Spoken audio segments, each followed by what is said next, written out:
Біз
бүгін міне физика-математика бағытындағы Назарбаев зияткерлік мектебінде әділ-қазылар алқасында жаңа жұмыстарды қарадық.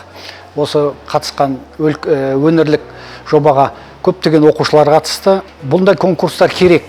Осындай іс-шараларға балалардың. Яғни балалар өмірге деген бейімделеді. Осындайда сөз сөйлеу, үлкен адамдардың алдында өздерінің ғылыми және профессорлардың алдында өз ойын, көзқарасын қорғауды бағытта. Өміргелік позициясы жаңағы өздерінің ұстануы. Сондықтан ширайт әрқашан өмірге, үлкен өмірге дайын болады деген ойым ғой. Тек балалар, сіздердің осы мектепті аяқтаған балалар болашақта үлкен табыстарға жетіп, осы мектепті атын шығара берсін, жаңа ұстаздарын осылай құрметтей берсін.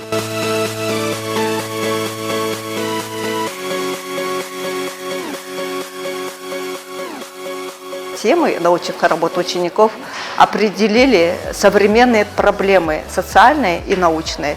Как член жюри я отмечаю очень высокий уровень научных работ. Ребята показали осведомленность в развитии современной науки, как гуманитарной, так и в точных, то есть физико-математических, IT-технологий и проблемы современного космического освоения.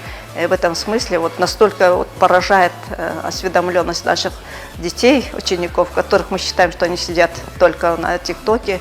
Я сегодня видела научную дискуссию, причем ученики защищали свои работы как прям перед докторскими защитами, причем стояли очень строгие консультанты, и каждый из них, не содрогнувшись, не только повествовал и там защищал свою работу, но и представительно говорил на казахском языке государства, на английском и на русском.